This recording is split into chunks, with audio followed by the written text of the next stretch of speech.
Hey everybody, I'm Danny Jones, that's Les Butler. We're with Singing News Magazine, and if we look a little bit tired right now, it's because we have just finished 2 days of absolutely incredible fun. Would you say that? Oh, yes. Okay. And why we say that is because we've been privileged to spend some time with some of today's favorite Southern gospel music performers, as well as a collection, and I do mean a collection, of people who have helped shape this music into what it is today. Going to preserve it. That's exactly what we're doing. So over the next few hours, you're going to get to see people like Karen Peck, Scott Fowler, Jonathan Wilburn, Jeff and Sheri, Willie Wynn, Reese, little Ernie Phillips, Ed Hill, and many, many more. So stay tuned and enjoy, because this was done for you. Yep.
The one I think about is when Tolbert, we were on our way to Kentucky. I think we were going to do Jeff Tolbert. We call him JT.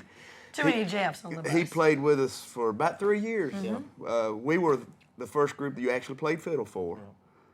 Yeah, I worked with the Easter Brothers, your dad and them, for quite a while, and got started with them, and then started out with you guys on the road there.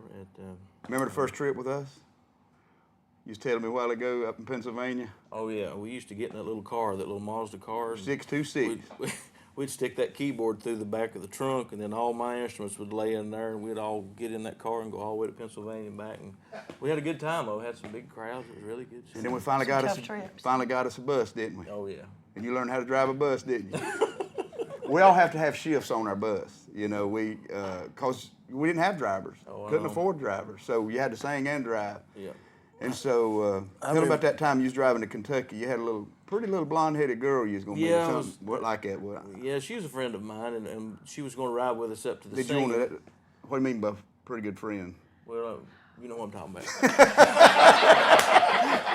I'm just trying to throw him under the bus while we're, go ahead. But anyway, I drove all night. We were going up to, she was just going to meet us off the side of the interstate, and it was like Renfro Valley, Kentucky. Renfro Valley, Kentucky, and we pulled off there. It was like 4:30 in the morning, and then was going to ease on up the road and going up to around, where was that up there? Winston McClure's church. Yeah. And we had 2 o'clock on Sunday that we were going to sing at up there. So I pulled off the exit there, and everybody in the back sound asleep, you know how that is. And I pulled off, and there was always a service station there. But when I'd pulled in, the service station was gone. They'd cleared the lot, and it was just a big gravel parking lot. And I thought, well, I'll just pull the bus in, make a big wide swerve, I'll be real quiet, pick her up, ease on up the road, and go to singing, And so when I pulled in, I pulled the parking brake when I stopped, and she come by and met us and got on the bus. And then about that time, it was about time for everybody to start waking up on the bus, and stuff. And I just eased the brake off and put it in first gear and took off. And when I did, I heard kapow, kapow, and the whole bus was just jarring. And I was like, "Oh Lord, what have I done?" And I couldn't see; it was dark. And I remember you coming out the back of the bus and your hair sticking straight up. And you're like, "God, what's going on?" Well, that's what you get for looking at a blonde instead of where you're going. But he actually hit it was a curb. That's where gas pumps were, and then it had the bolt sticking up. So he blew the tire, Then he hit the manifold, knocked the muffler off. So I'm back there and all I hear is boom, boom, wah, wah, wah, wah, wah, wah. So I get up and look and I destroyed somebody's bus here. I'm sitting there going, oh, I'm fired. You know, I won't never have a job And again. just to clarify, you worked with us a lot longer. Yeah. yeah. So, But we did get it fixed. Mechanic, we actually took the manifold off ourselves. Yeah, there was a truck stop just down below us, and we went down there that morning. Of course, if I'm gonna be going anywhere, if I had to take a trip to California or anywhere, I just soon to be on the bus with this guy as anybody when it comes to going somewhere, because he can fix anything. Fix Him and anything. Ben Isaacs is one of the two you want on your bus whenever you're traveling. duct tape and hangers. There you go. And Orange drop cord. Drop cord. Orange drop cord. Drop cord.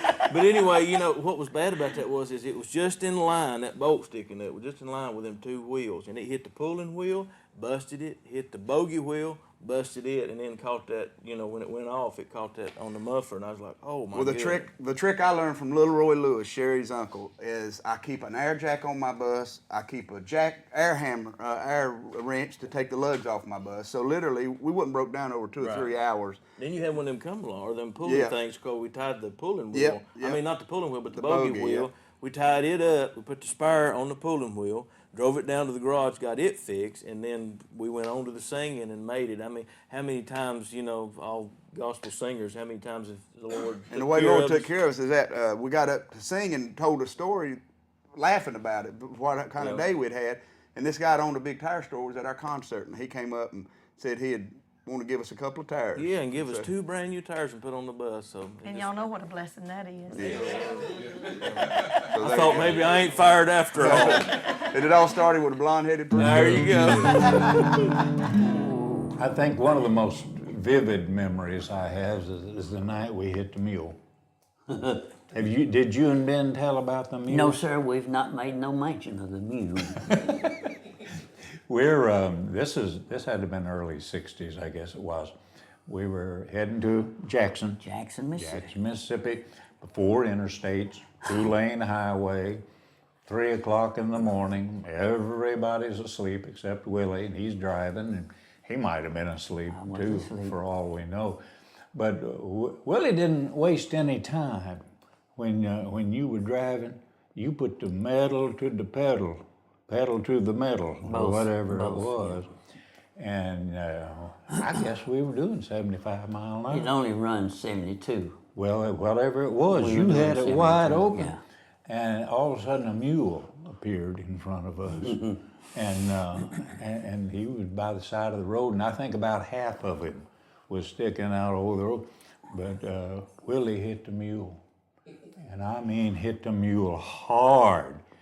And I never figured out how you hit him there on the right side of the well where you entered it, and somehow that mule came around and evidently a hoof hit the side of the bus. There was a great big old hole in the side of the bus right where my bunk was. Mm-hmm. Of course, that woke all of us up, and all that did was make Willie mad. He grabbed the fire axe, which we kept right down here.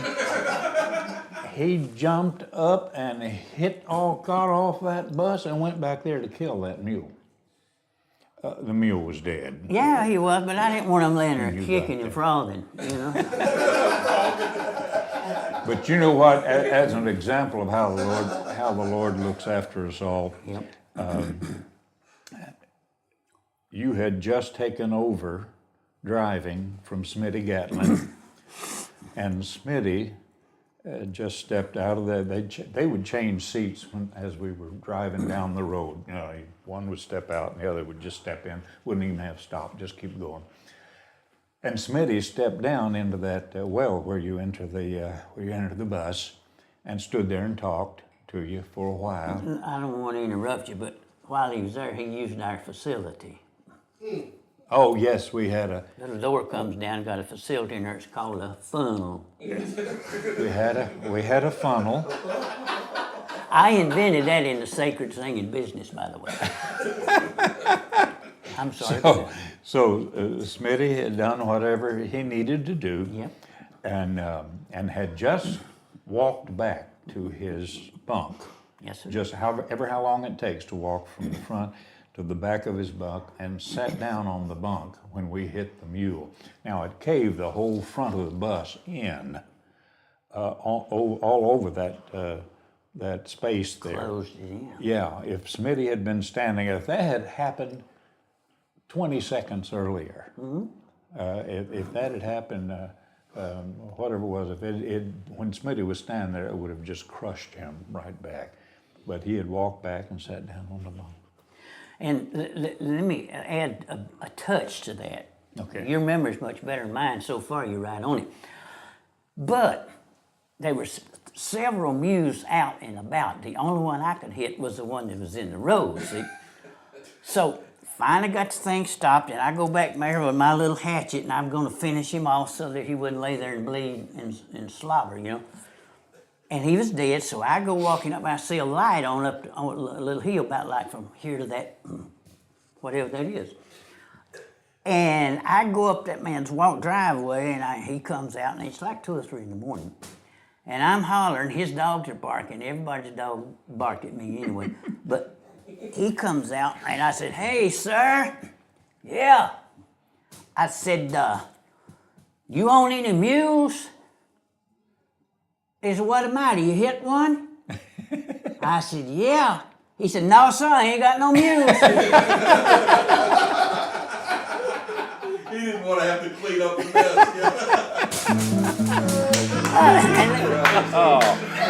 You know, things, me and you both, you know, I think he was 14 when I went back with the Dixie Echoes. I started with them back in '66 when Mr. Whitt decided to come off the road. Yeah, and you know, even as a kid, I always enjoyed traveling with you because you always cracked me up. He's a funny guy, and I think he's bipolar. He's either funny or completely in the gutter, one of the two. But you know, Randy was always up to devilment, up to foolishness. And something happened to the bus. I don't know what it was. We blew an engine in a brand new bus. Yeah, we had maybe a year old, and we was the talk of the industry. Yeah. Us and the Florida boys bought brand new buses at the same time. And back Silver then, Eagles. that was big doings. We got up in That Missouri. was in '70, wasn't it? Yeah, right. Yeah, 70 or 71, Yeah. I guess.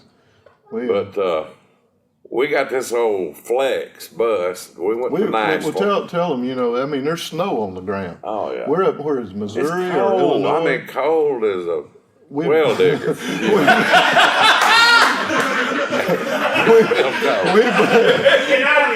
And that's cold. Yeah. We brand new bus, and we blow the engine, you know, and old Joe Whitfield, he's raking his face. He's rubbing them eyes. I don't know what he's going to do. Called that friend and borrowed that old Flex bus. Yeah, old Flex bus, and I had one little old spot where the heat had come out in it.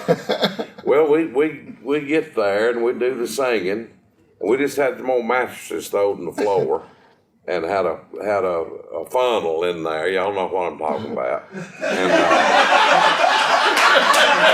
there was one little old spot where the heat come out. Well, brilliant here. He was 14 years old, and now you need to set this up a little bit different here. Now I'm 14 years old, and I'm low on the totem pole in the group at this point. And they stick me in the back of the bus on the floor. Now there's bunks in this bus, and all the I was sleeping on the floor. No, I think you was in a bunk. No, I was laying on the mattress on the floor. But he takes record boxes. You know, back then that's all we had was records. And that bus didn't have bins. We couldn't. We had to store we had probably 100 record boxes stacked down the aisle of that old bus. Yeah, I mean, because we just traveled the best way we could. Well, he took them record boxes and run them from where the heat come out, and lay them up on their edge, and then put one on top, and run him a funnel back there where he was laying. I ducted all the heat, and you know I was I was innocent. Now I wasn't doing this maliciously, but I like froze to death, and that is the first time in my whole singing career that I couldn't make a sound. I mean, we got up and sang that night, and Shelnut wasn't cut you no slack. He was, I mean, he'd laugh. He's sort of like Rex. He'd rather laugh at you and just have a big time. Well, Randy funnels all the heat to him. Well, I get up the next morning, I'm about to freeze to death. Of course, I was young then. I slept pretty good. You slept great. You sure did. But Randy he's full of mischief when he was young like that. And I remember a bunch of times Dale he'd come through the bus early in the morning. Get up, get up, get up, get up. Everybody had to get up early. You know, and when you're young like that, you like to crease them sheets. But you can lay in there because you stay up late, talk, everything's exciting, you just want to be a part of everything. Well, Dale would get you up, and we always did something. We'd go to the zoo, we'd go to Six Flags, we did all kinds of stuff all the time. Go to Silver Dollar City, whatever was around, we would go to it. Well, Randy was right there in the middle of it, And Joe got sick, and we was in Louisville, Kentucky or somewhere, and I was downtown with Dale. And he was on the phone with Joe, and Joe had to go home because he had a problem with hypoglycemia. Well, it was this you go in this bank, and there's like a little room there, and then you go through 2 more doors, there was a payphone. Well, I stood outside the building there to let Dale have a little privacy while he's talking to Joe. Well, I'm standing right up there at the edge of the building. Well, all of a sudden, there was a pigeon up there right on the top edge of that building. And it hit me about right here in this run down the side of my face. Dale's on the phone with him. I just looked at Dale and went, Dale was down on his hands and knees, laughing, and the phone was swinging, and Joe said, Dale, and that stuff run down me all the way down, and he laughed till he hurt, but he was one of the greatest people in the world.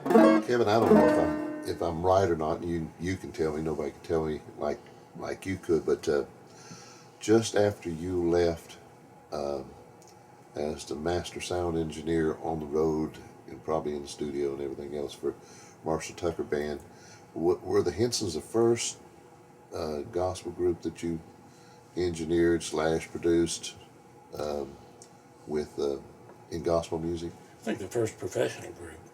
'Cause I had come to and I love you. You call us professionals, man. Well, first train wreck you ever got involved with, huh? There you go. I was trying to be nice. But yeah, I think so. And it was quite by accident. We've already talked about that.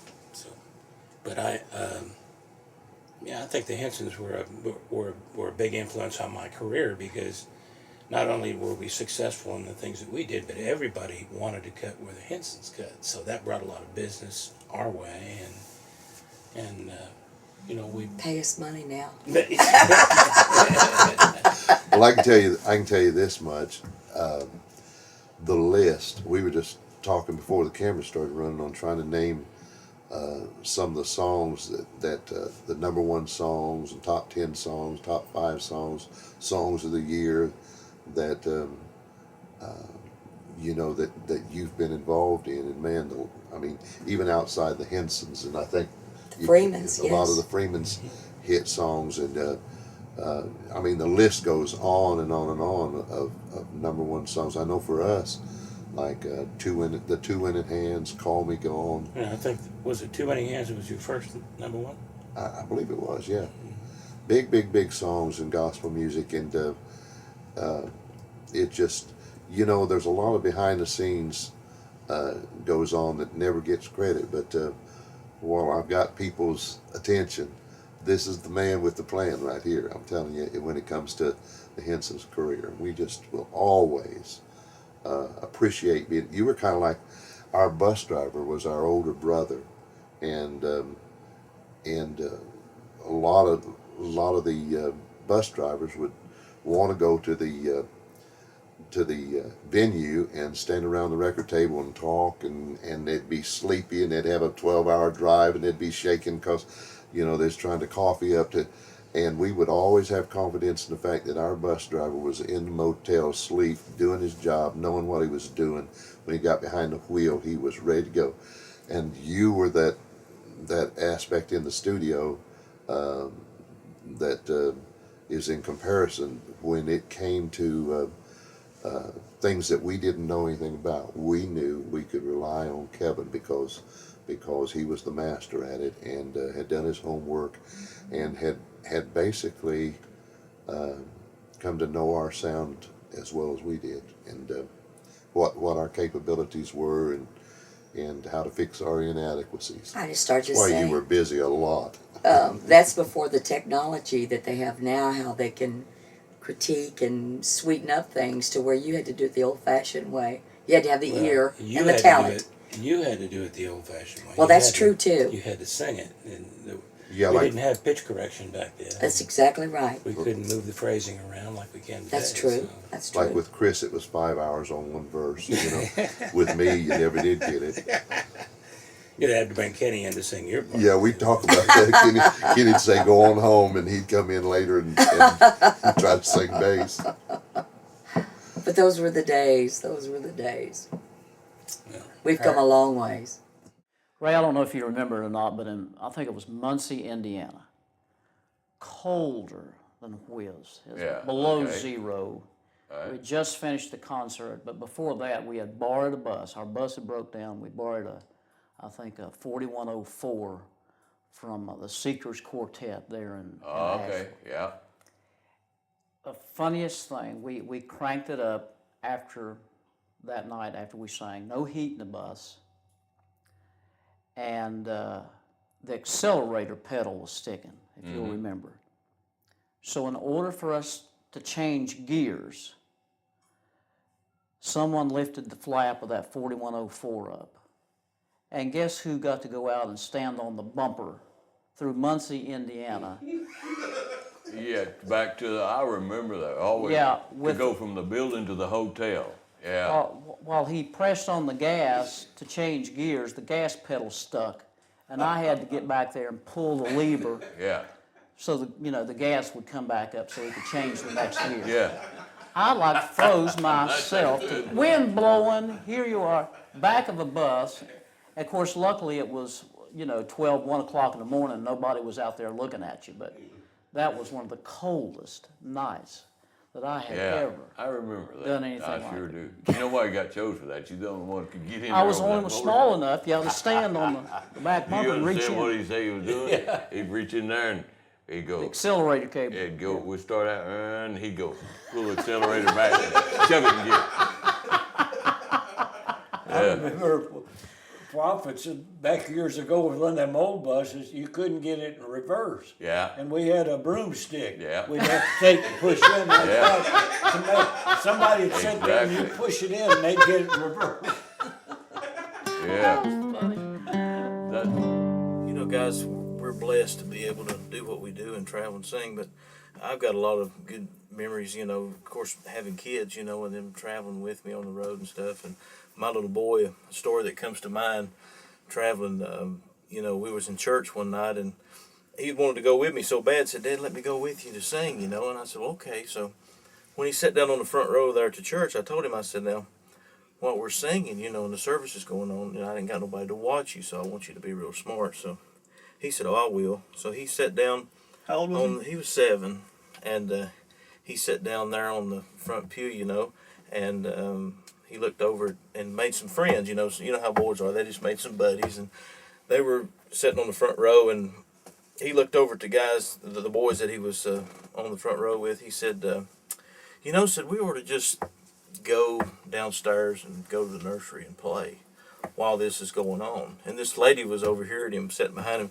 I noticed she was giggling while the service was going on. I thought, oh my, what are they doing, So about that time, he looks over and he says, yeah, we just need to go downstairs. He said, and that other boy looked over and he said, well, how come that? And he said, well, I've heard this show before. He said, let's just go on downstairs and play. That'll make you feel good. Yes, sir. I've heard this show before, That's great. That's great. Well, the good thing about sitting between these two girls, that you tell them the truth. I'm the youngest. Oh, yeah, Both of 6 these- days. Yeah, 6 but you are days. older. Well, but And I remember I used to go watch these girls when I was a little old bitty Oh, fella. you It was- know, that's so I would go, wrong. Mom would sit me there, and I'd look up at Kelly and say, one day I want to do that. I want to sing just like that. That is so wrong. But I got now. One thing we did do together though, we did the American Heritage Concert Tour. Yes. And It was a big thing for us. it was really yes, big. it Had was. multimedia, and that was a long Before They time didn't that- ago. have multimedia back then. That's right. Right before, and Cliff Hornsby was our promoter. Yes. He did it, and the Easter Brothers, the Dixie Melody Boys, and the Rex Nelon Singers. That's right. And that was the tour. And we had the big screens back It before. would take us all day to set that stuff up. And we didn't have roadies, did we? We all did it all. And we had to do our own projectors. But the funny thing about it, we get it all, and it was called the American Heritage Tour, and we had video footage that would play pre-music and pre-video. But the Easter Brothers would be the first ones out of the chute all the time. And Daddy them's never been a part of any kind of big production like that. And I remember the one time the lights kept going down completely black, and you had to find your way to the stage. When they say make welcome to the Easter Brothers, boom, they're on stage. Right, that's right. And my Uncle Ed, he couldn't see real good anyway, you know, and so about that time, the lights would go down, and you hear click, click, click, click, click, click, you know, and you'd hear Ed trying to make his way, and he got on a bus that first night, and he was so mad. And he looked at me and he said, I'll fix it tomorrow night.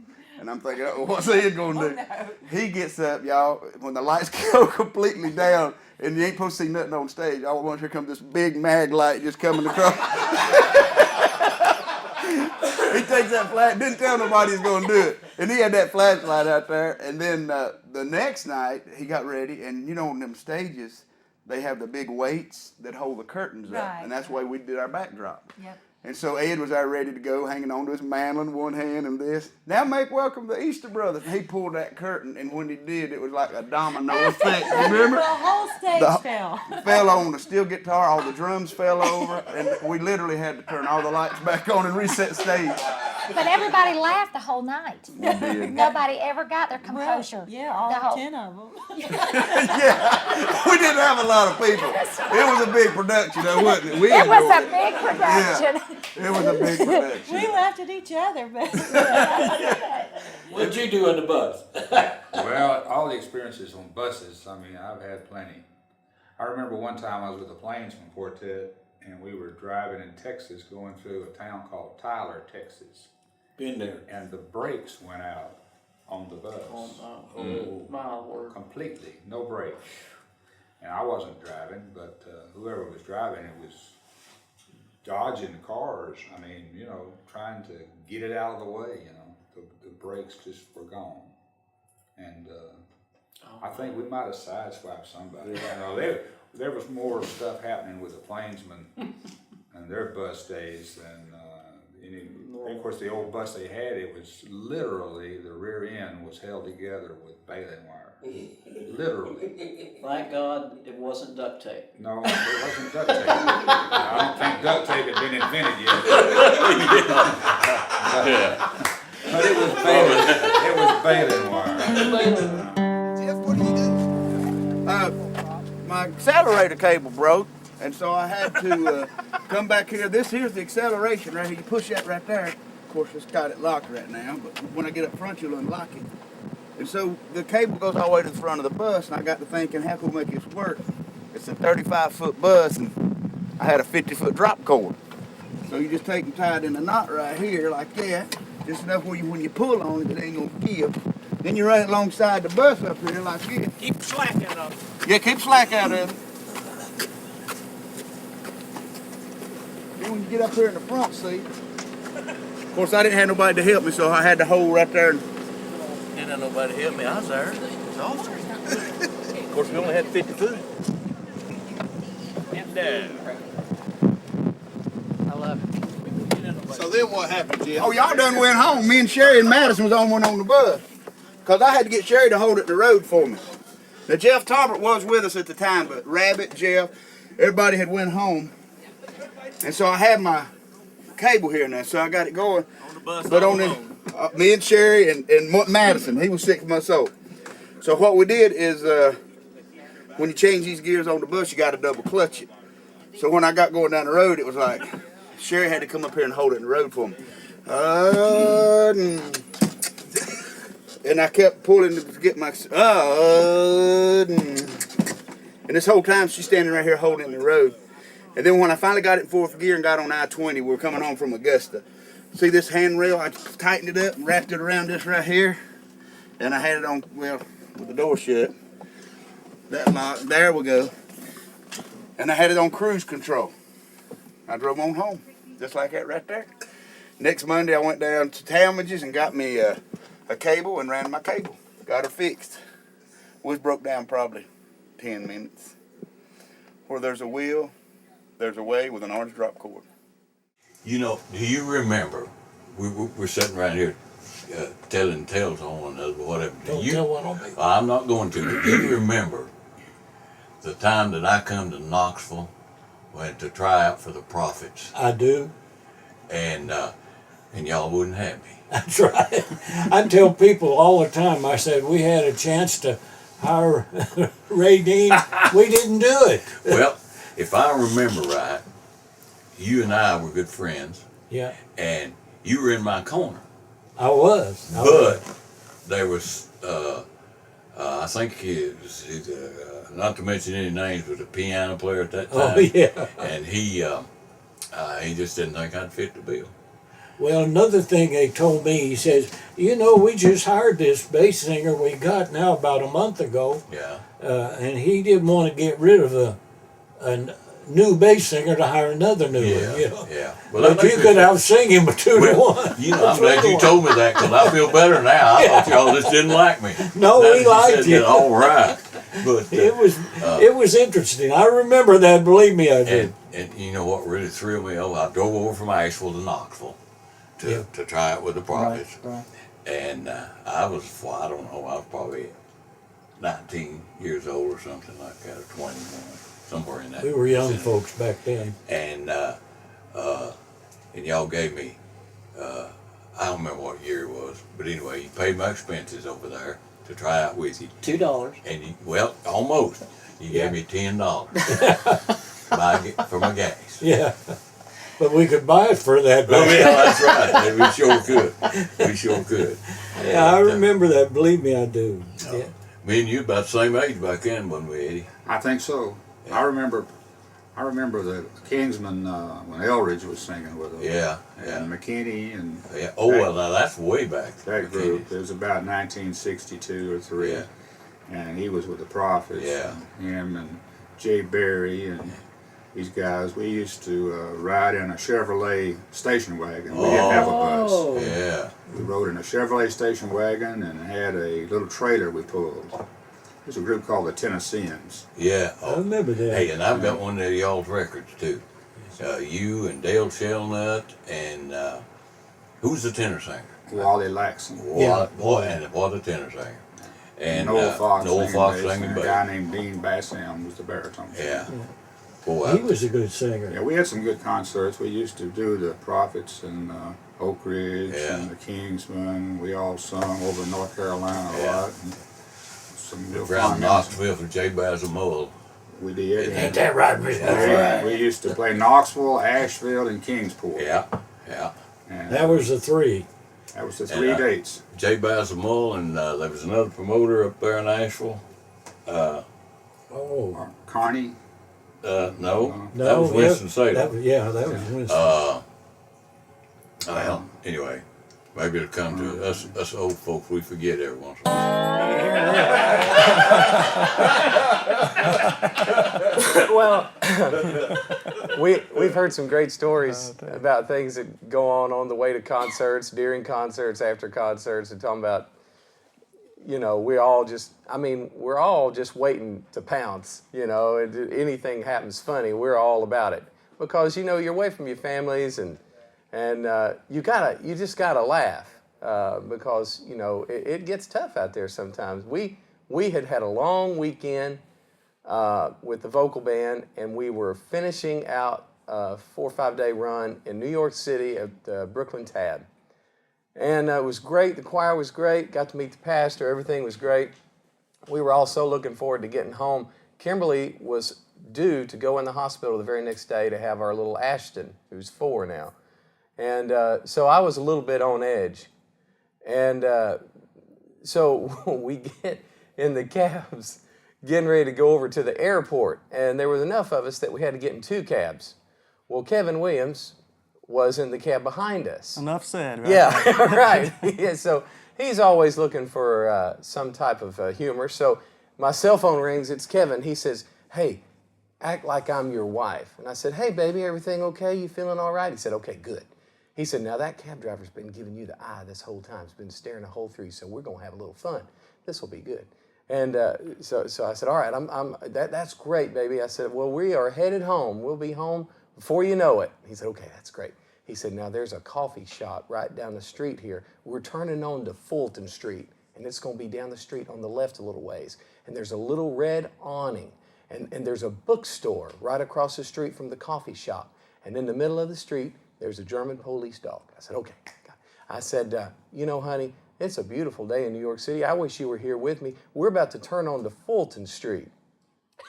And Gaither said about that time, that cab driver kind of stared back at me like, what did he just say? How did he do that? So I say, now, and there's a beautiful antique red awning, right? I said, it would be so awesome to be able to get a cup of coffee, sit on that red awning. I said, you know, right there is a bookstore. I said, get me a book to read, sit under that awning and have a cup of coffee. It's such a beautiful day.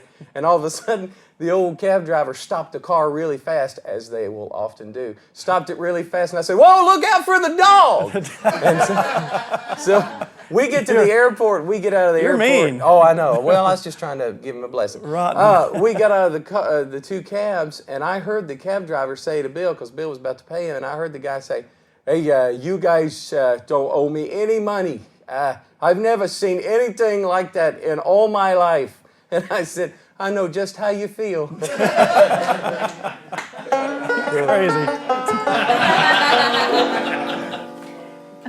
We had a lot of fun, didn't we? Oh, you know, I'm sitting beside what I feel like is one of the kindest hearted and, of course, beautiful and the sweetest ladies in gospel music. And we've kind of grown up. I might have been a year, Quite a few maybe years. a few months older than you. Actually, I had a crush on him. I was 13 years old, and we were doing something called the festival that time. And then I found out that he was a lot older than me. But he had a brother. Anyway, I had a big crush on him. Yeah, you know, there was a time, and most people that know Kelly can remember these days. I'm certain that it's not that way anymore. Right. But she was a tad gullible. Which is kind of like saying the Titanic took on a little water. I can't help it. But she was so kind-hearted and sweet. I remember we sang together with the Nelons, and in Winston-Salem, North Carolina, at a place that was always one of my favorites. We had a great time there every time. But our bus broke down that week. You know, these stories mostly contain about buses breaking down and things And like we that. always knew when they came up. We always knew your bus because they had the only bus that had a shower on it. Yeah. We would see the soap coming from under the bus. I said, look, there's a Dixie Echo. You thought that was soap, huh? Yeah. But yeah, my dad, he was quite the redneck engineer. I'll have to say he came up with that, and I thought at that point in time I thought that was the craziest thing to do. And in hindsight, you know, a lot of the buses have showers. We've not gone without a shower on the bus in those 30 years. Love it. I do too. But in that day and time, for some reason, I just thought that was crazy. But he had 2 tanks of water in the back room of the bus, and he lit one of those Sterno cans, if you've ever seen those, and stuck it under the tank. It only took, it would heat it up in 8 days. You were ready for a lukewarm shower by that time. But Kelly was there with us in Winston-Salem, her and her dad and the Nelons, and our bus was broke down, and we drove up, and my dad, he was a unique individual. He didn't care about image or anything like that at all. Yeah, he was just down to earth as anyone. He makes Jeff Easter look real sophisticated, I'm telling you. But we drove up in a van that my dad had bought to go to his farm and back, and it had literally been painted red with a paintbrush. Just dip it in the paint and paint the van. you know, and try to edge around the window as best you can. But we drove up in that thing, and there was about 6 or 8 of us in the group at that time, and we all rolled out of that old van, and Kelly, I think, was sitting in her bus and saw us get out or something, you know. And later that evening, we were setting up, and Kelly was standing backstage, and I stood back there, and she said, "What happened to your bus?" And I could see the sincerity in her eyes. She was concerned. So, of course, I looked and I said, He's mean. I said, "Kelly, they've repossessed our bus. They've taken it. We don't know what we're going to do." And I could just see her. She was starting to almost tear up. And I just walked away because I was going to start laughing if I didn't. And later on that evening, she was standing back there again, and I walked up to her and she said, "Randy, is it going to be okay? I hope it is, because I've already almost got all of this organized that we can have a benefit sing for you." And she'd already gone to 2 or 3 of the groups and told them that we need a benefit sing for the Dixie Echoes because their bus had been repossessed. And he starts laughing. And she's almost crying, you know. I just turned around and walked to the bus. I couldn't believe it. One thing I remember about the Tennesseans, kind of different than most quartets. I maybe have experienced something like that, but we played one time on Sunday afternoon in Columbia, Tennessee, at a drive-in theater. Yeah. I mean, back then the drive-in theaters were everywhere, you know. Right. And we sung on top of the projection. Or where the concession stand and the projection booth. How about that? And the people were sitting in their cars. Yeah. Up there at the, you know, where the speakers were, you know. And we sung at that. And what was funny was at the end of a song, instead of people doing this, they blew their horn. I did. I remember all that stuff. I remember now that you brought that up. We've done that. We did that too, and I can't remember that much. Well, that's something that always stuck with me. I mean, Yeah. blowing their horns at, you know, singing instead of applause. That was I guess that's where that honk if you love Jesus comes in. I guess that could be right. I tell you another problem.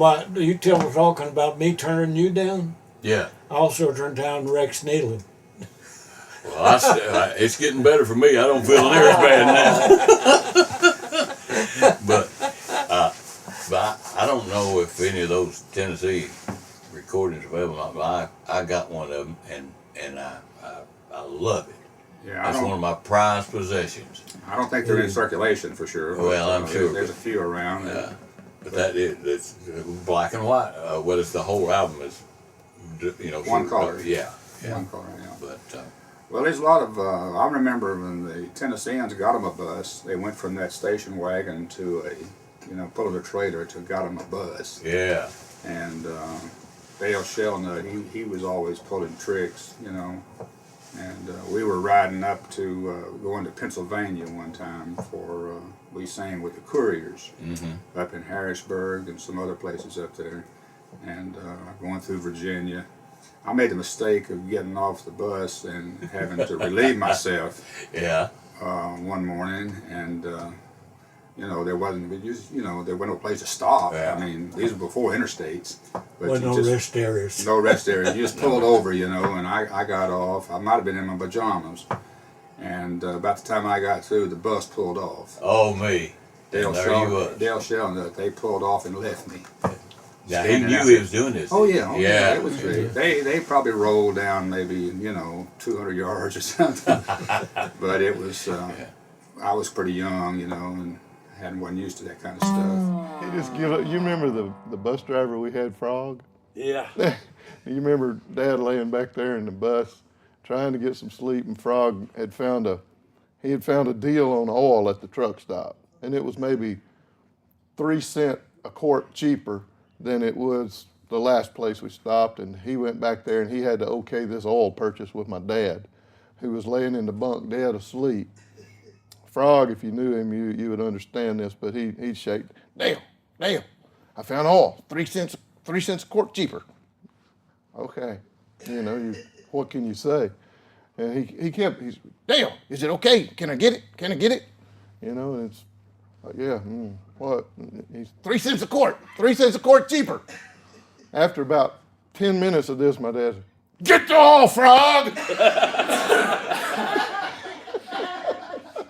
was a funny guy. What about the story you told me about when you had your long dresses and you had hemmed something? Oh, yeah. That was The navy blue tough. dresses with the rhinestones. See, one thing that I loved about being with the Rex Nelon singers is, you know, of course, I knew all their songs and I love their music, but I could not wait to wear the dresses. And Kelly always had just great taste, and she'd go get these beautiful clothes. And so we had these navy blue long dresses, chiffon, Beautiful. rhinestones, and I just felt like Cinderella and I'd put on those dresses. Oh, it was so fun. Well, then finally, you know, times were changing a little bit, and Kelly, she finally talked her dad into letting us cut the dresses off to T-length, and that's just a little above the ankles.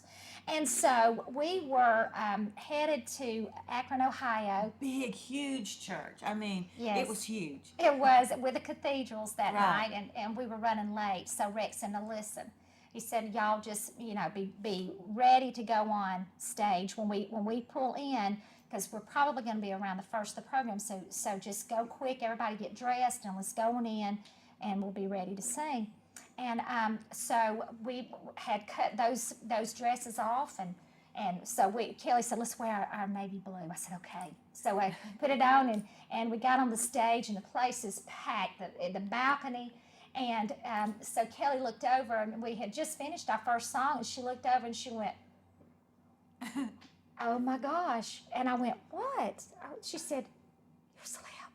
And I looked down, and I had forgotten that we had cut that dress off, and I had on a long slip, and it wasn't navy blue, and it wasn't black, it was white. It was white. And that It was hanging out about that much. That slip was hanging down as far as it could go. And I looked. Don't move. Just don't move. Oh my goodness. I was mortified because I had not been with y'all but maybe a year, and I was just still so nervous. And I started working, you know, just a little bit, working, and I kept rolling it up on the side. And I finally got it fixed, but then I had this big roll right here on my waist. Oh, I was so humiliated and so embarrassed. I remember that happened to my mother-in-law Polly with the Lewis family. A slip. This is a great slip story. They get in a hurry to those bluegrass festivals. All the girls always dress alike, and Pop Lewis, he just always getting there. He just knows what he's got to do. And Miggy said, "Hey, tell Polly," and something. And anyway, Polly was ready to walk on stage, and Pop goes, and this is what Pop's exact sentence. Him, Miggy said something about your slip. And she looked down, and Polly ain't put her skirt on. She's at the stage, ready to go on. Him, Miggy said something about your slip. It was a black slip. I mean, it might have passed as a skirt. But Polly didn't have her skirt on. And let me tell you, Lightman and I and Tommy Fairchild, we were partly responsible for the success of the Oak Ridge Boys. Not all that much, but a little bit. Anyway, in the very early days, we traveled in whatever we could borrow, or you know, whatever. We had this 1950 DeSoto limousine. Mm-hmm. And one weekend, so help me with my right hand, one weekend we worked like the Atlanta area, and after paying the little, you know what a day rate is, I'm sure you do, you get a little cleanup room, you know. Well, in Atlanta at that time, we got a cleanup room for $8 a day, and every one of us would take a shower in there, and also almost all of us would take the towels with us. By the way, my house was furnished in early Holiday Inn. Anyway, after one weekend, we got back into Nashville, and after paying all of our bills, a couple of flat tires on the little DeSoto, the little whippet we called it, and our room, all our expenses, 5 of us. It was Lightman, a.k.a. Ronnie Page, Tommy Fairchild, Smitty Gatlin, and Herman Harper, and yours truly. After paying all of our expenses, the 5 of us split $16 between us. Oh, that's rolling in the money. We ain't always been on top, have we, like that? One of the funniest. You mean there's more? Right, this is the one that really sticks out in my mind. We were all up singing, and we were singing Hallelujah Meeting. In fact, I remember it so well. And Is this Dayton? I think it was. I think it was. I think it was. Oh no. And We had to start with this one, didn't we? I mean, he was, putting everything. Kenny was saying, Ronnie's front teeth came out. Yeah, but you know what? The funny thing about that, if this is the same This is my story. But anyway. I was preaching, the Lord said, be ye separate. Well, anyway, I don't know if there's any spirit there or not, but let me tell you. I know something His that was missing. teeth came flying out. And Ronnie gets over there trying to, without people knowing, say, Kenny, my teeth are out. Kenny, my teeth are out. Well, Kenny just, is busting a gut. He loves it, yeah. Oh, he's busting a gut. Trying to sing. And Ronnie Moore, Steel guitar player. the steel guitar player, reaches down and picks up the teeth. And Kenny says, don't give them back. Don't give them back to Ronnie. So he's got him, he puts them in his pocket. So he has to finish this whole stand, and we're getting ready to go off stage. And Ronnie goes, have you enjoyed my family tonight?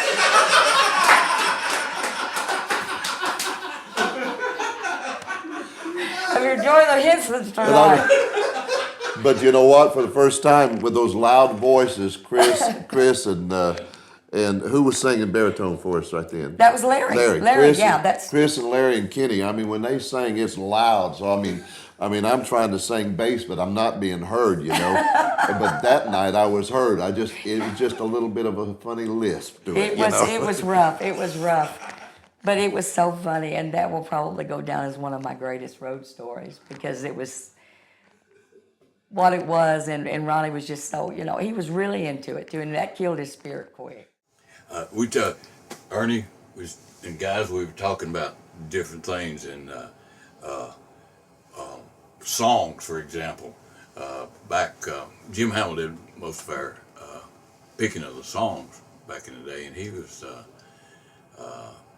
notorious. Sometimes we kidded him about it. Now this is all in fun, but so many songs that Jim turned down when they were presented to us would later on end up #1 songs by somebody else. By another group, yeah. right. Yeah, but his track record of good songs was a lot better than the ones we lost. Oh, yeah.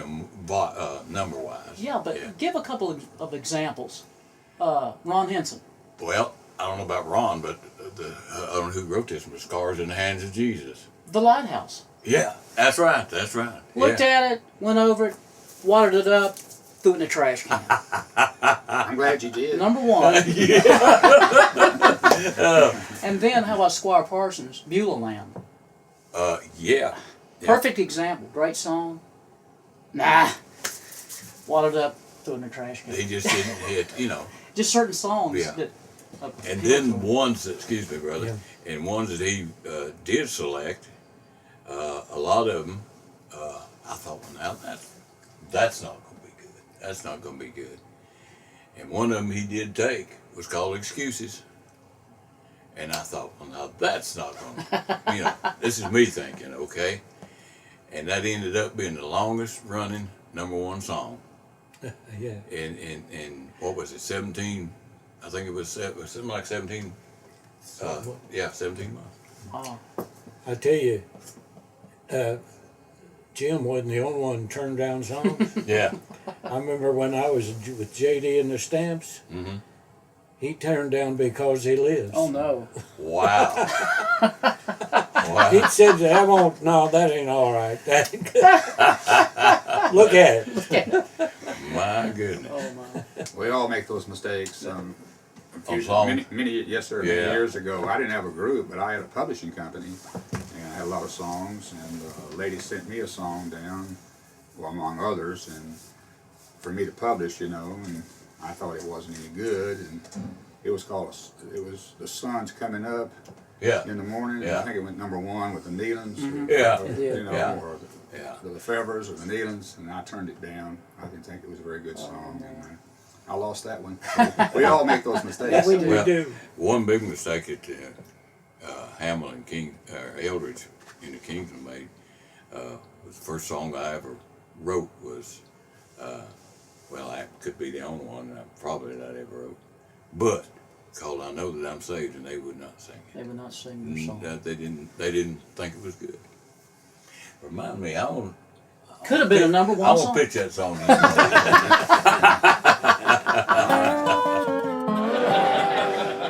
Well, here we are. All of us have been Gold City members one time or That's another. right. And y'all probably wonder what this prop is right here. There's always a story about a man in a quartet in his hair. Yes. And I don't know. Vanity. What? Vanity. And I don't know if a lot of people. Are you? What? Are you okay? What did you say? What is it? Are you? Does people know that you wear a wig? I mean, are you afraid? I mean, I don't want to put you on the spot or nothing, but are you self-conscious about that you wear a hairpiece? Well, I was. I guess I'll have to change my ways after right now. This is on television, Jeff. You're not supposed to say stuff like that. Well, what was the story you was telling? The secret is the out. funny story about the lamp in the motel room. Oh, it was before my time, but they told me about the hotel room. You went in and when I went in and put my hair up Yeah. on the lamp on yeah. the wall. and they came in and turned the light on. Brian came in there and cut the light on. I looked over and my hair was smoking. And I had to reach up there and grab it. And I said, "Oh Lord!" I said, "I ain't going on stage with a hole in this road." Well, now I do remember the Tim Riley with the Dixie Echoes and early Ghost City days. You had to comb over. Yeah, and it was just long on one side, right? Yeah, or when I'd comb it over the wrong way. But when if I walk around the corner, it stands straight up. You know, I remember one time the Stamps, back when I joined them, had that Scenic Cruiser. Mm-hmm. And we was going to Seattle, and we was going to check into the hotel the next day. And we drove up and parked alongside the hotel, on a hill, and everybody went to bed. And about the middle of the night, you felt the bus going backwards. And we thought, what are we doing? What's going on? Everybody jumped out. And of course, JD's got to get under the steering wheel. None of us could do it. He run to the steering wheel there in his shorts, underwear, got under there, and he was guiding it down the hill like this. And right at the bottom of the hill was a great big Cadillac dealership with a window like that. And he kept guiding, but I got to say, he's fortunate. He ended up backing that into a fire hall, a fire hydrant. Yeah. Water just went all this. But we didn't hit the windshield. I mean, the showcase. Yeah. And all of us standing there trying to help him. Yeah. Can you imagine 5 people trying to drive a bus? Oh, my. Wow. I've told people this many, many times. I enjoyed working for your dad more than anybody that I ever worked with, simply because he was just such a blast to be around. And a singer, I'll never forget one year we were singing at Batwell Auditorium in Birmingham. And while we was off for Christmas, Dale got his teeth pulled and got him a plate. Well, they just put it right in, and we got up there and he did that song, Trouble in My Way. Wash my heavy burden, wash me clean. By that time them teeth come out. He caught him. He caught him with a microphone. He looked at me and said, "Did you see that?" I saw his teeth come out of his head, and he took his tongue and pushed it back in there real quick. He went the next day and bought 4 different kinds of cement to put in them places to keep them in his head. But that was so funny. You remember when that happened? Oh, yes, I do. It was just so funny. Well, and it's amazing how God has a place for you. And I mean, you fit like a glove with a primitive quartet Oh, now. gosh. And you got to have a funny story for us. Oh, I couldn't be with no finer boys. The Primitive Quartet are just, everybody in the industry, I feel like, because I've only been with them for 16 years, but I think a lot of people have a lot of respect for them. A lot of respect. They do. The guys are always the same. They're humble and just sweet guys to travel with. But I can think of, Tell them that story about Larry up there in the mountains and the valleys. Yeah, back when traveling on the bus with the Primitives, I hear a lot of inspiration and primitive stories, because the inspirations was the ones that kind of give the Primitives a break, to start with, and tried to help them out and opened a lot of doors for them. And they were just singing in local churches around there and stuff. And Archie and them had got, wanting to know them, and then they got to know them, and then they offered them to come on the road with them and travel. But getting to where I'm going is they would travel, and one of the first trips they ever took was up in Muncie, Indiana, up there at Andrew Phillips. And when they were going up there, it's so funny because, being in the mountains like that and growing up, they'd never been nowhere. They never done anything like that and hadn't been nowhere but in the state of North Carolina. Well, in the farmland, too, they call them mountains. Well, back bottoms. it was mountains, and then there was bottoms, and it was like bottom land is what they called it. And so they got up there on stage, and Larry, being humble as he could be, he stood on stage, and he said, "Children," he said, "I'd just like to thank y'all for letting us be here tonight. What a blessing it is to be with you, and I'm so thankful." He said, "I was just coming up here and was so amazed at the beauty coming up the road." He said, "Children, Jim's got some of the prettiest bottoms I believe I've ever seen." Of course, Mike and Norman, everybody turned around and looked like, "That ain't gonna go, Larry." But I love that. I love it. Children, Jim's got some of the prettiest bottoms. And innocent as a day is long. Oh yeah, he didn't have a clue. He didn't even think about it. Well, let me tell you one on Chris. Maybe it's on me. We had traveled not too far from the home to sing, and so we actually only took one change of clothes, and she had an absolutely gorgeous. She always wore beautiful gowns, and I grabbed a suit. I think it was probably the only suit I had clean, and so we're off to the singing. It's like from Nashville to Chattanooga, something like that. So one set of clothes. It'd been raining, and Chris wanted to go get something to snack on, and I said, "I'll walk with you." So we were walking, and we come to one of those parking stop, where a car bumper, where you bump up against in a parking space, you bump up against a little cement block there that won't let you go any further, and so we're coming up against a mud puddle, and I said, "Chris," I said, "I'll just pick you up and carry you over this." You remember? I picked her up to carry her over it, and I hooked my foot on that little stop, and instantly.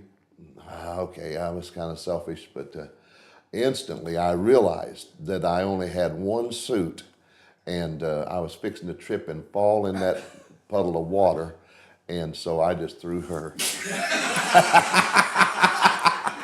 That's sad. And That's sad. I threw Chris to That's the wolves. not funny. That is sad. That is sad. The moral of that story is never trust Ronnie when you come to a mud puddle. I'm a real gentleman. Definitely. When I was just a small lad, Daddy wanted a singing family, and he wanted us to all play instruments. Rosenell was a piano player. Brock played guitar. I played a little ukulele, and Mary Tom played a mandolin, as well as all of us sang. Well, we would go out and always rode in a Dodge sedan, 4-door sedan. Daddy, Mother in the middle, and me on the left side in the back. Brock did 90% of the driving. Rosenell sat, and Mary Tom sat in the front seat with Brock. Daddy had a sister, Pearl Claiborne, and because of she took a few trips with us and became quite well known, particularly in the Iowa district, because we went up there every year for about 7 or 8 years running to the Iowa Nazarene camp meeting. And Aunt Pearl won the hearts of so many people there. Well, she was always also a prankster. And Mother had some collard greens that she fixed one day for lunch. And I don't remember necessarily, but they said that when those things are cooking, it smells up a house something terrible. But no, and so nobody ate any of them, just very little. Well, Mother would put them in the refrigerator and warm them up for supper. Nobody wanted any to eat then. The next day for lunch, she warmed them up again. We packed our car and put all of the clothes and the suitcases in the back, and here we go. We smelled the awfulest odor. Oh man, we couldn't get rid of it. And that went on for miles and miles, and all of us grumbling about what in the world is that. Somebody noticed a brown paper sack sitting in the back on this shelf, behind the back seat. And, well, what's in that brown paper sack? And Daddy pulled it out and opened it up, and it was those collard greens.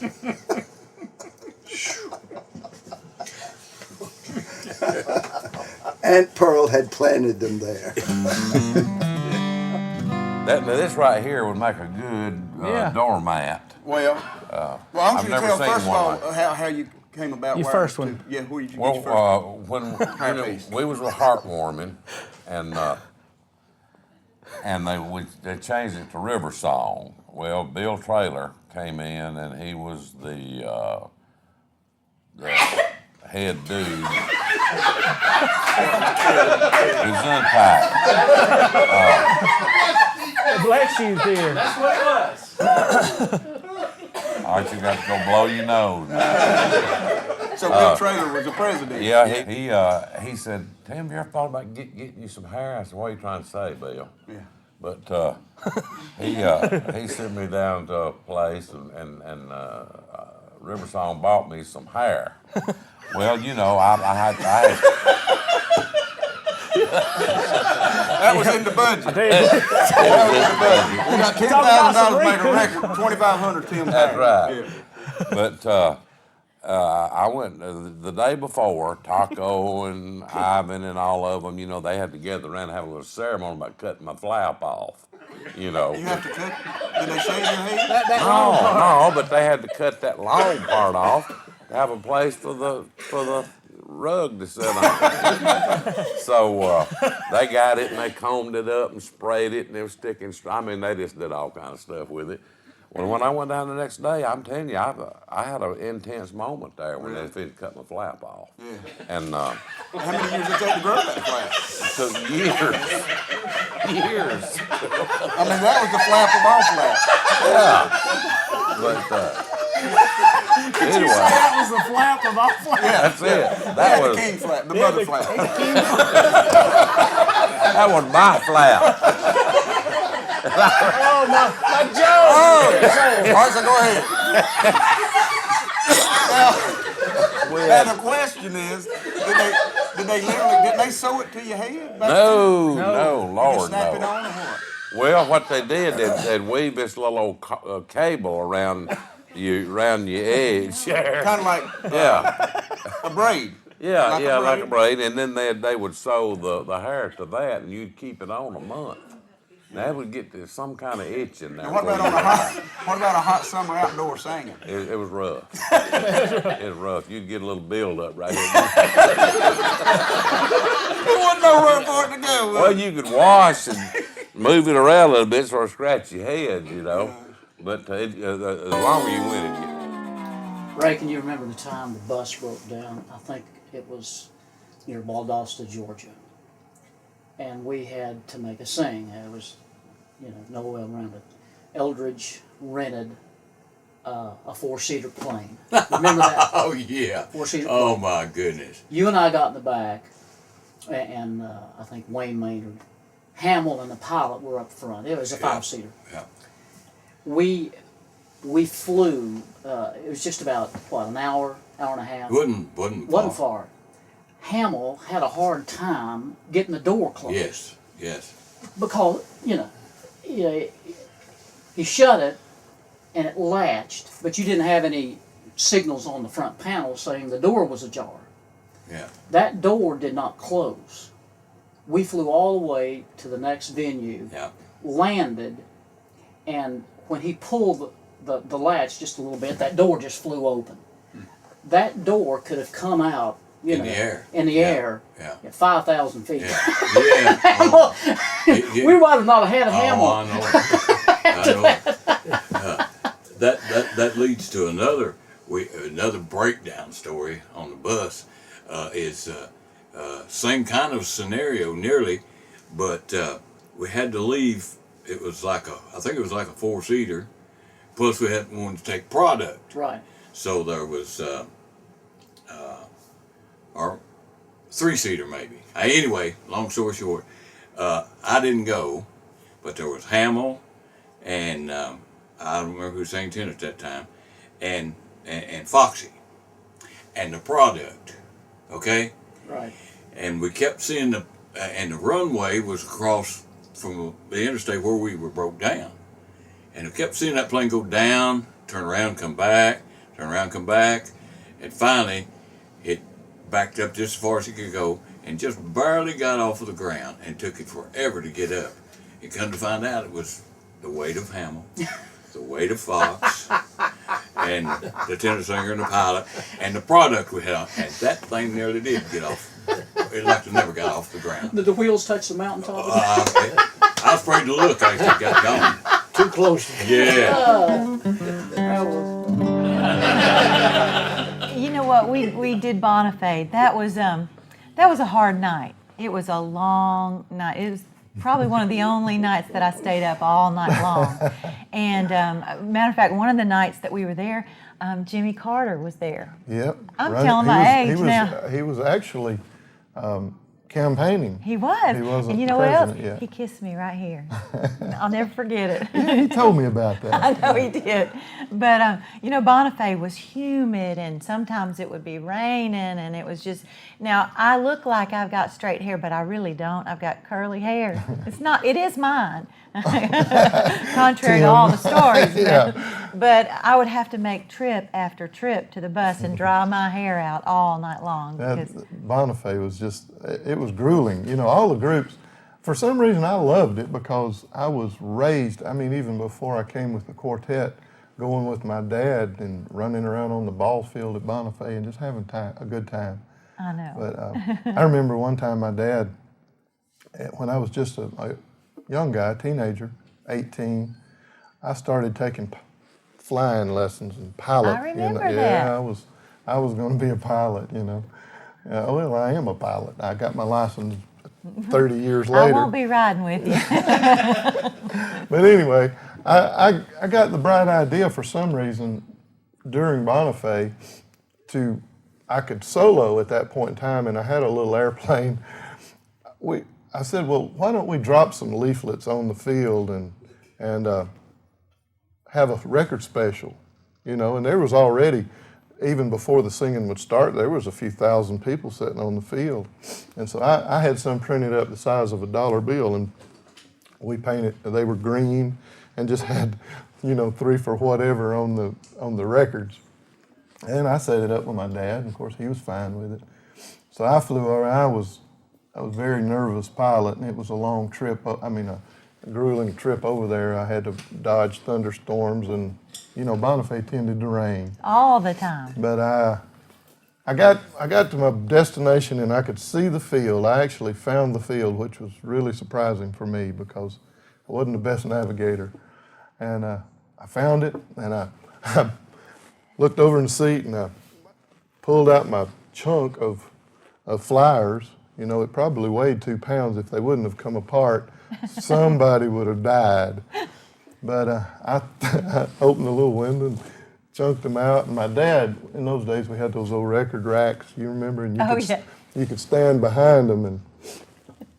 And he said, I was standing there looking, watching you fly over, and I can just see him, and my plane goes over, and then he said, and I saw that cloud of flyers pop out the window there, and I said, this is going to be pretty good.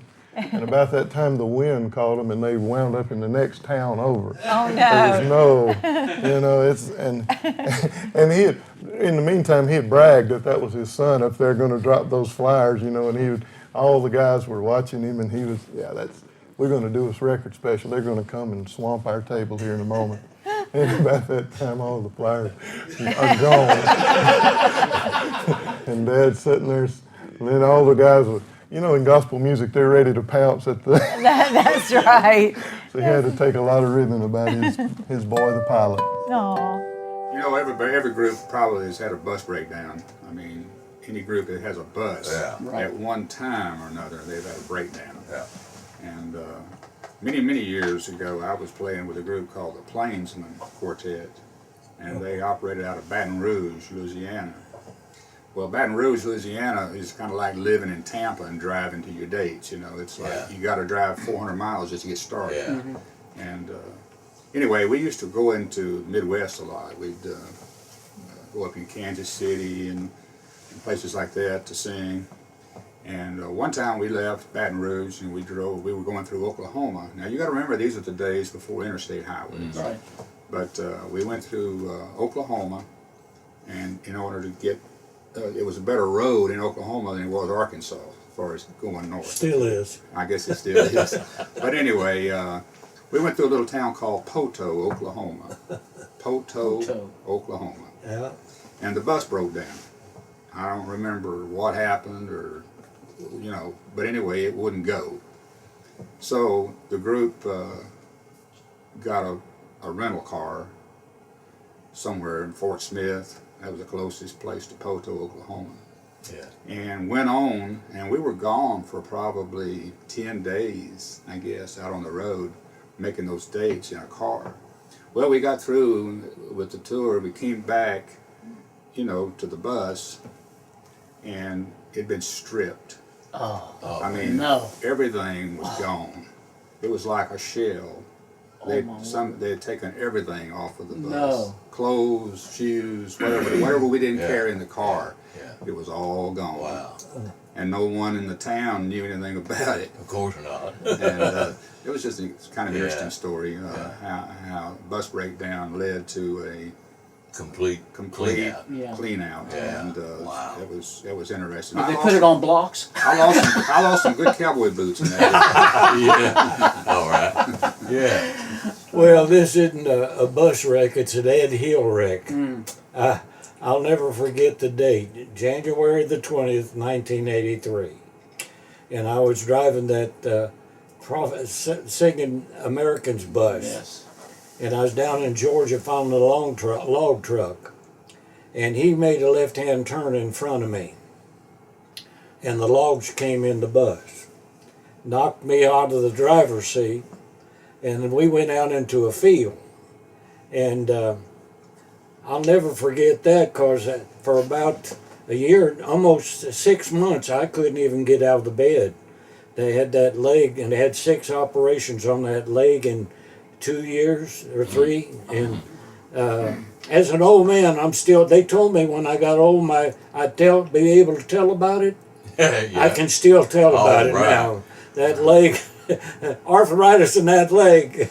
But honestly, I get thinking about that a lot, and the people ask me, and I think, I've had a lot of things happen to me. That's probably the worst that happened in all the years I've been in gospel music.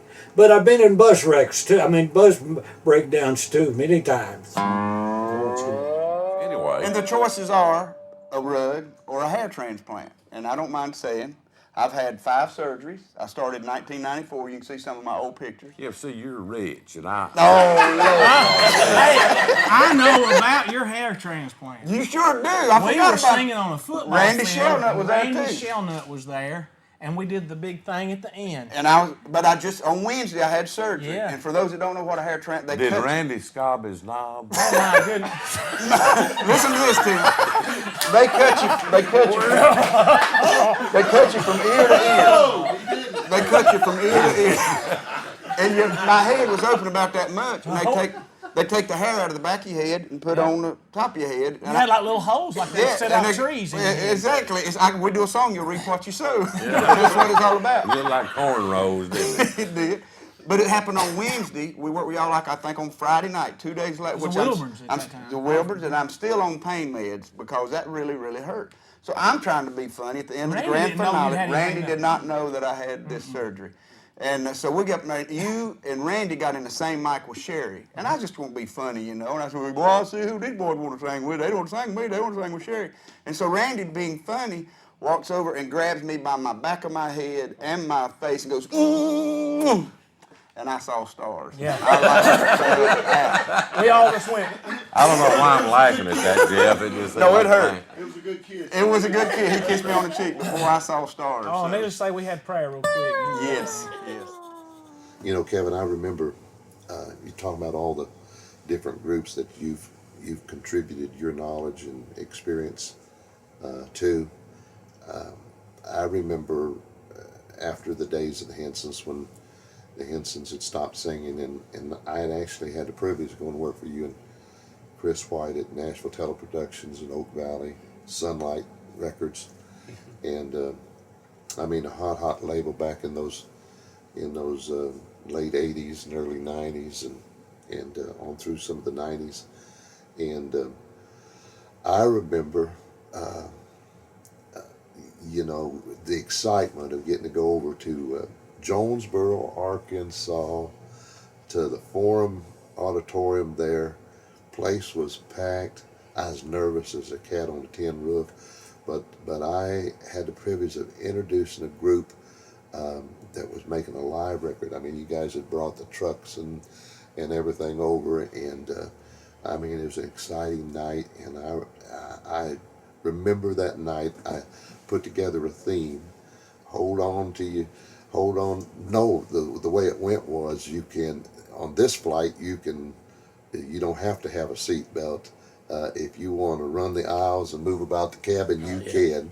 Because Captain Jesus is in control. I remember that. Because we're bringing to the stage a family here that is going to cause you to soar, and I'm talking about Come Fly with the Magrooters, and on the stage come an exciting Pentecostal group, man, that just brought the house down. You could feel the anointing. The young lady that sang in that group, Priscilla, has gone on to heaven now, but I remember you didn't have to hear her sing. You just wanted to stand next to her backstage, and you guys played you and Chris White and your guidance, just like you'd helped the Hinsons and many of us in gospel music with your knowledge, and you guys had great influence in showing those fine folk how to handle themselves in the music business, and the technical aspect of it. Your guidance was just, and you were telling a story before the cameras were rolling about Priscilla and how, and this is hard for me to believe. I cannot ever imagine. Now you guys saw her in a different perspective than all the people out there that sat in the seats or stood in front of their seats listening to the Magrooters. But you were telling a story about how she was still and kind of reserved behind the microphone. Tell a little bit of that, because it's hard for me to comprehend that. Chris and I drove to Union City, Tennessee to see the Magrooters in a concert situation, and it was the first time we had experienced them live. And were they already on your label? Yeah, they were. In fact, we had taken their first CD to present it to them live on stage. That was the whole purpose of us going over, and then to catch their performance. But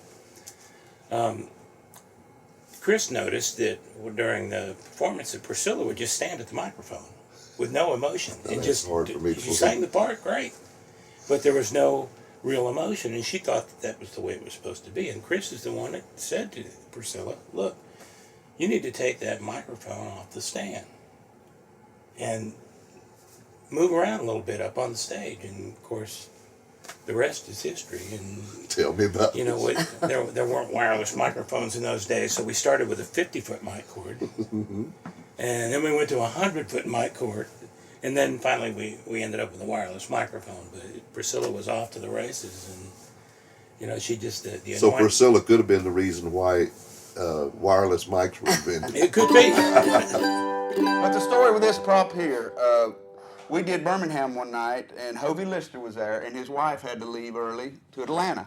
And so we live on the east side of Atlanta. So Bill Gaither said, would you mind taking Hovey home? I said, don't mind at all. So Jonathan Penhollow was our bus driver at the time, and he got Hovey to his house, made sure he got in his house, and I woke up the next morning in our driveway, and this hat, this Hovey's hat, it was in up in the front lounge. So I called Hovey. I said, Hovey, you left your hat on the bus. I need an address to mail you your hat back. He said, you know what? You kids were so good to me last night. I wore that hat all through cancer. I got my hair back now. I don't need that hat anymore. You just keep that hat. And so the next weekend, I told Jake Hess my story. And Jake said, well, you never asked me for one of my wigs. So he said he had a wig that every time he went to his closet, it would scare him. It was hanging on the back of his closet door like that. And every time he'd open the door, he thought it was a squirrel. So this is an original Jake Hess hairdo. Hairdo and Hovey's hat right there. That's a prop. Oh, that's pretty cool. Priceless. Priceless. Quartet hair and hat. Priceless. There you go. They go together. They do. Any more funny hair stories? Jake Parrott used to put Tim's hair on. He would go in there and get in his bag and steal his hair. And he would put his hair on. And Jay, I don't know if y'all know Jay Parrott, skinny. String bean. I mean string bean, just his underwear and socks. And he would come up there and dance around with Tim's hair on. And I thought that was pretty funny. I'll never forget when I got my first hair. They put it on, you know, and I looked at myself, and I thought, Lord, it looks like a bale of hay on my head. You know, I wasn't used to having that much hair. And I walked outside to go to the car, and everybody was hanging out their windows looking at me and saying, that boy's got a wig on. I've never been so self-conscious But about it did make you look younger. Well, I mean, you know, I'm sort of like Carl Perkins. Yeah. You know. You know what you look like without it. Yeah, that's right. And I look like I'm about 90 without it. No. But I, you know, it's something to cover your head up. I was 16 years old, and I had come out from California. I was raised in the San Joaquin Valley.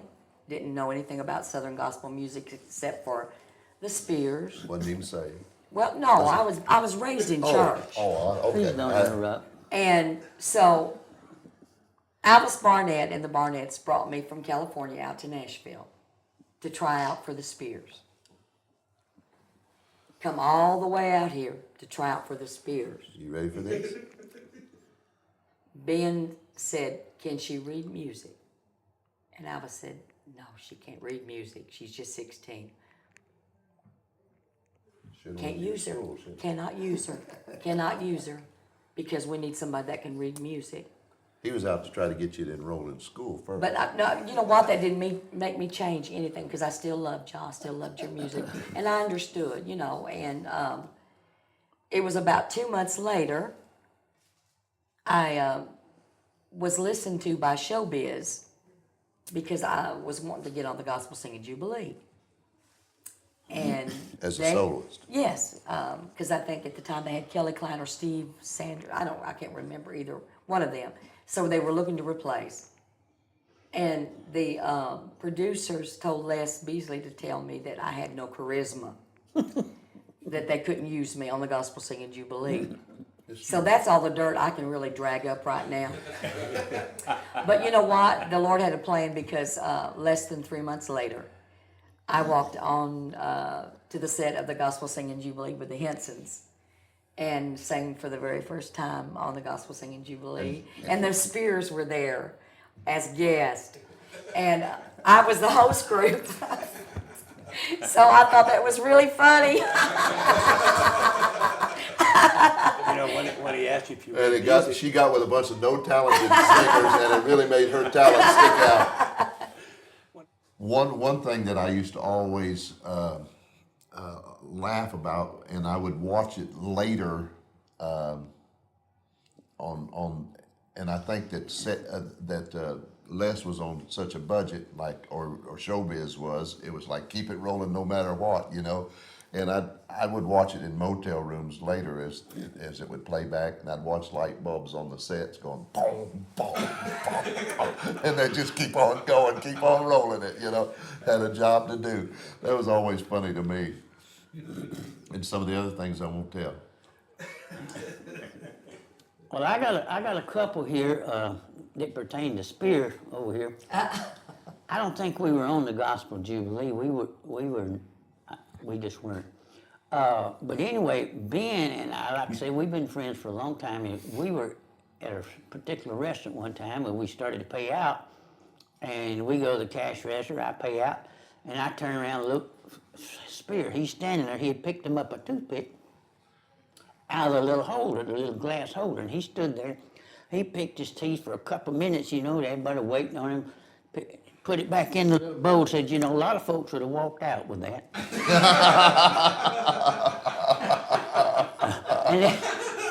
I wish I could deny that. Now another one is, son, love you like a brother, but I got some good news and some bad news. The bad news is they discovered somebody out here in the area that started shooting singers. And the good news is you'll never have to duck. We used to work a little town in Alabama. I don't remember the name of it, but I remember it was Alabama. And anytime we were down there, you would remember this. There was this lady would always be at the concerts, and if any of it goes back far enough, you know what a Veronica Lake hairdo looked like. Okay? It came, you know, like this, and it cut right across. Are we keeping you up? It came right across here. And then this one was hair down over that eye. Well, for years this went on.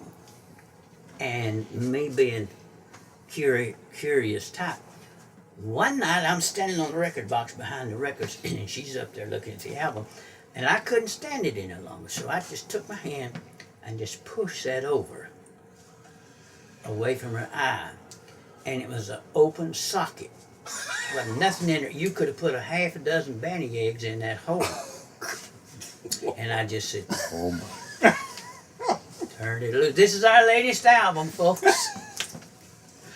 Wow. I didn't make that up. It happened on the way to the concert. Yes, sir.